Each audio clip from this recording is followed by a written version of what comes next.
ఆ మహాశివరాత్రి పరమశివుడు లింగాకారంగా ఆవిర్భవించాడు.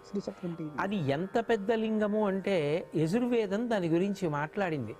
ఆ పాతాళ నభస్థలాంత భవన బ్రహ్మాండమావిస్ఫురత్ జ్యోతిస్ఫాటికలింగమౌళి విలసత్పూర్ణేందు వాంతామృతై అస్తోకాప్లుతమేకమీశమనిశం రుద్రానువాకాన్ జపన్ ధ్యాయేత్ ఈప్సిత సిద్ధయే ధ్రువపదం విప్రోభిషించేచ్చివం బ్రహ్మాండవ్యాప్తదేహ భసిత హిమరుచాభాసమానాభుజంగై కంఠే కాళాః కపర్దా కలిత శశికళాశ్చండ కోదండహస్తా త్రిక్షా రుద్రాక్షమాలా సులలిత వపుష శాంభవా మూర్తిభేదా రుద్రాశ్రీ రుద్రసూక్త ప్రకటిత విభవాన ప్రయచ్చస్తు సౌఖ్యం.